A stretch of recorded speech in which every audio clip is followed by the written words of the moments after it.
Bwana Yesu asifiwe, wapendwa katika Kristo.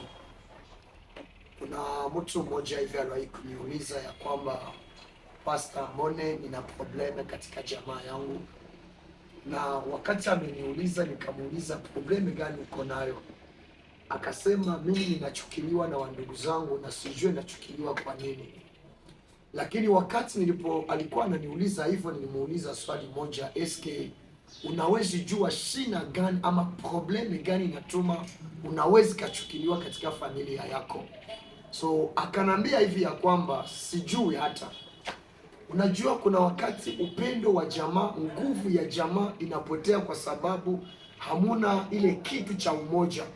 So jamaa ikishapata problem, ikishapata chuki ndani mwao, chuki ikishajitukuza ndani ya jamaa, na baraka za hiyo jamaa zinashuka. Elewa ya kwamba baraka ya jamaa ni umoja, ni upendo unaokaa katikati yao.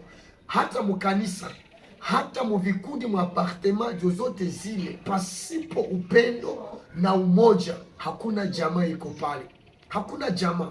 Lakini jamaa ni umoja, jamaa ni upendo, jamaa ni upatanisho. So hiyo kitu inapokuja ndani ya jamaa, maana jamaa itakuwa na nguvu.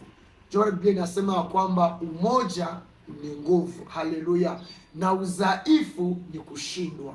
Mungu atusaidie sana. Na kuombea Mungu alete umoja katika jamaa yako, na wale wote wamepotea ndani ya jamaa yako Mungu awarudishe, ile uhusiano ipasimame, ile umoja ipasimame, ile undugu ipasimame katika familia yako. Mungu awabariki na Mungu awatendee mema kwa jina la Yesu Kristo wa Nazareti. Amen. Karibu katika konte yetu na itakuwa baraka sana. Amen.